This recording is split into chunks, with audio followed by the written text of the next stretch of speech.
Welcome to Little Chef and Alseena aunty. ഇന്ന് നമ്മൾ ഉണ്ടാക്കാൻ പോകുന്ന ഒരു സ്പെഷ്യൽ മുട്ടക്കറി. Come on let's go. ഇതാ കൂട്ടുകാരെ, നമ്മൾ ഇന്ന് ഉണ്ടാക്കാൻ പോകുന്ന മുട്ടക്കറിക്ക് നമ്മൾ ആദ്യം തന്നെ തേങ്ങ മിക്സിയിലേക്ക് ഇടുക. ഓക്കെ, ഇതാ നമ്മളെല്ലാം മിക്സിയിലേക്ക് ഇട്ടിരിക്കുന്നു. ഒരു വെളുത്തുള്ളിയും ഒരു പച്ചമുളകും. ഇനി നമുക്കിതിലേക്ക് ഇത്തിരി മഞ്ഞപ്പൊടി ഇടാം. മഞ്ഞപ്പൊടി ഇട്ട് ഇത്തിരി പെരിഞ്ചീരകവും ഇട്ട് ഇനി നമുക്കിതിൽ ഇത്തിരി വെള്ളം ഒഴിച്ചു കൊടുക്കാം. ഇതിൽ നമ്മൾ ഇത്തിരി വെള്ളം ഒഴിച്ച് കൊടുത്തിട്ടുണ്ട്. എന്നിട്ട് നമുക്ക് മിക്സി അടയ്ക്കാം. ഇനി നമുക്ക് മിക്സി ഓണാക്കാം. മിക്സിയിട്ട് അടിച്ചപ്പോൾ നമുക്ക് ഇതേപോലെ കിട്ടി. ഇനി നമ്മുടെ ഫേവറേറ്റ്, നമ്മളിനി തീ വയ്ക്കും. തീയുടെ മുകളിൽ ഈ പാത്രം വയ്ക്കും. ഈ പാത്രം എടുത്തു വെച്ചു. നമ്മൾ ഗ്യാസ് കത്തിച്ചു, ഇത്തിരി കൂട്ടിയിട്ടു, മുകളിൽ പാത്രം വെച്ചു. പിന്നെ ഈ പാത്രം ഒന്ന് ഇത്തിരി ചൂടാകുന്നവരെ നമ്മൾ കാത്തിരിക്കുക. നമ്മൾ ഇത് ചൂടായോ എന്നറിയാനായിട്ട് ഇത്തിരി ഒഴിച്ച് നോക്കുന്നു. അതെ, ഇത് ചൂടായിട്ടുണ്ട്. അപ്പം നമുക്കിതിൽ ഇത്തിരി വെളിച്ചെണ്ണ ചേർക്കാം. Safety first.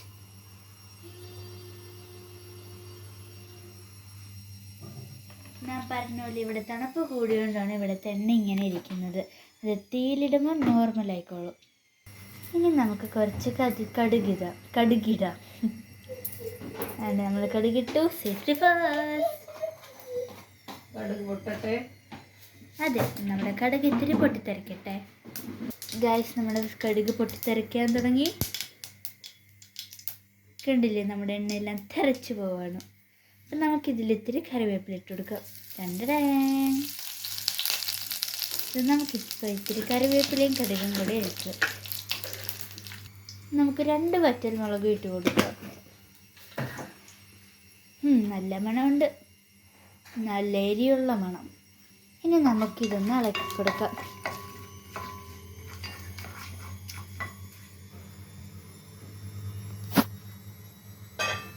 ഇനി നമുക്ക് നമ്മൾ അരച്ച് വെച്ച് തേങ്ങയുടെ കൂട്ടുകാരെയും പെറുക്കിയിടാം.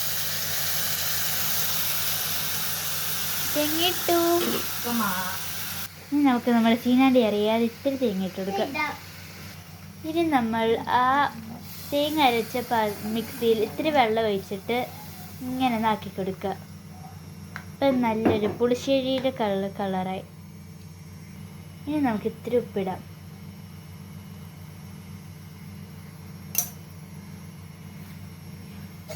ഈ കറി കണ്ടിട്ട് എനിക്ക് ഈ മുട്ടക്കറി പുളിശ്ശേരിയാകുമെന്ന് തോന്നുന്നു. പക്ഷേ ആവത്തില്ല. ഇതൊന്ന് തിളയ്ക്കുന്നവരെ നമ്മൾ കാത്തിരിക്കണം. സീനാൻറ്റി, നമ്മുടെ മുട്ടക്കറിയിലെ മുട്ടയുടെ സീനാൻറ്റി ഇപ്പോഴേ ഓർത്ത് മുട്ടക്കറിക്ക് മുട്ട എടുക്കാൻ മറന്നുപോയി. നമ്മളുടെ സീനാൻറ്റി പെട്ടെന്ന് പോയി മുട്ടക്കറിക്ക് മുട്ട എടുത്തുകൊണ്ട് വന്നു. ഇനി നമ്മുടെ മുട്ടക്കറിക്ക് 3 മുട്ടയാണ് എടുത്തിട്ടുള്ളത്. ഗൈസ്, അപ്പോൾ നമുക്ക് ഇതിലേക്ക് പൊട്ടിച്ചൊഴിക്കാം.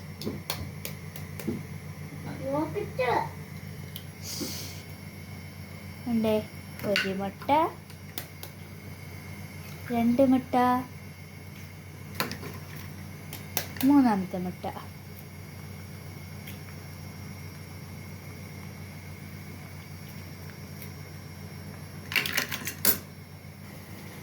ഇനി നമുക്കിതൊന്ന് അടച്ചു കൊടുക്കാം. ഗൈസ്, ഇപ്പം 5 മിനിറ്റ് ആയിട്ടുണ്ട്. അപ്പോൾ നിങ്ങളിത് ഉണ്ടാക്കാൻ നേരം ഒരു ഇമ്പോർട്ടൻ്റ് ആയിട്ട് ഉള്ളൊരു പോയിൻ്റ് പറഞ്ഞുതരാം. ഈ മുട്ടയിലുള്ള മഞ്ഞക്കര പൊട്ടരുത്. നമ്മൾ നേരത്തെ ഒഴിച്ച് മഞ്ഞക്കര പൊട്ടരുത്.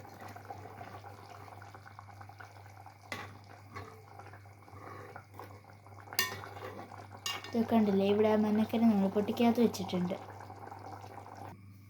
വീണ്ടും നമ്മുടെ സീനാൻറ്റി അടച്ച് വെച്ചു. ഗൈസ്, നമ്മൾ ഇനി നിങ്ങളെ കാണിച്ചിട്ടൊരു 3 മിനിറ്റും കൂടെ സ്റ്റവ് വെച്ച്. ഈ കറി ഉണ്ടാവാൻ 8 മിനിറ്റാണ് എടുക്കുന്നത്.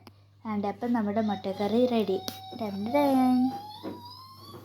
കണ്ടില്ലേ ഗൈസ്, ഇത് സിമ്പിളായിട്ട് നമുക്ക് 8 മിനിറ്റിനുള്ളിൽ ഉണ്ടാക്കാൻ പറ്റുന്നൊരു കറിയാണ്. അപ്പോൾ എല്ലാവരും ലൈക്ക് ചെയ്യണം, സബ്സ്ക്രൈബ് ചെയ്യണം, ഷെയർ ചെയ്യാനും വേണം. അപ്പോൾ ഇതിൽ മെയിനായിട്ടുള്ളൊരു പോയിൻ്റ് നിങ്ങൾ ട്രൈ ചെയ്യാനും വേണം. Thank you, bye bye.